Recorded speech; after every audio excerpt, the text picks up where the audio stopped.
kaikki tietävät. Minut. Mutta kaikki ihmiset olette kuin minä. Olemmehan meillä pienet paheet ja toisetkin pahet. Kun nämä kaksi yhtyy, siitä tulee kaksi pahetta. Vielä on mustalammas täällä. Se on varmaan semmoista pervohommaa. Okei. Kerron teille siitä, mistä minun elämäni alkoi. No, varmaan se isä Arvi rakastui äitiini Marjattaan ja teki minusta tällainen. Minkä minä sille se on minun vika, ei oo. Se on minun äiti ja isäni ihana onnen hetken huomio. Ja tästä tuli tämmönen kaiken kansan kattava tollotolon. Olen kaikesta niin onnellinen ja kiitollinen äitilleni ja isälleni, että minä olen saanut elää tätä elämää aika rauhallisissa ja miellyttävissä merkeissä. Ja vielä kuinka ollakaan. Olen tavannut yhden AE:n, mutta siitä kerron seuraavassa jaksossa. Mutta voin vähän vilkaista sitä, että siitä on ehkä tuleva toloska. No, siitä kerromme sitten ja katsomme sitten jälkikäteen, miten tämä elämämme aallonkulku pohjasta ylleikköön, tai kuinka se nyt suomalaisittain sanottaisiin ylä- ja alamäettä. Kainuussa saa, että alleutta yllyyttä.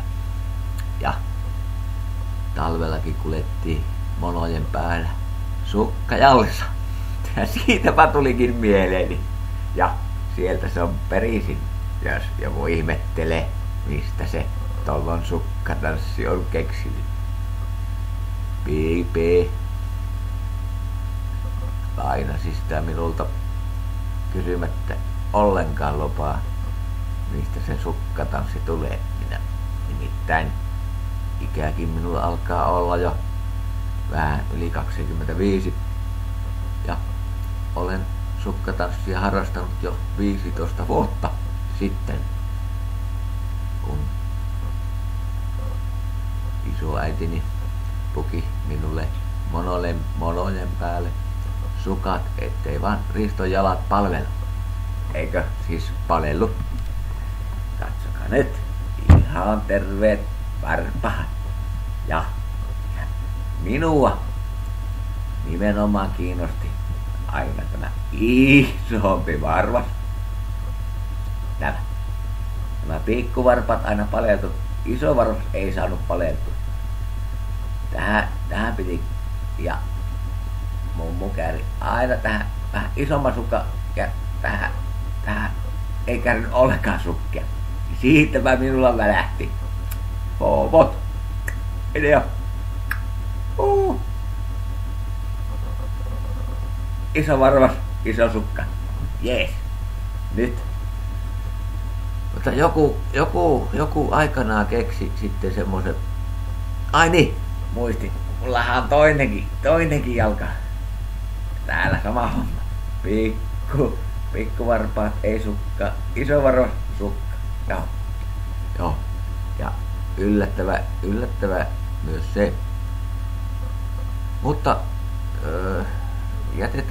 jätetään se oppijuttu siihen, että mä voin seuraavassa jaksossa näyttää, miten pikku varpaaseen saa iso suka.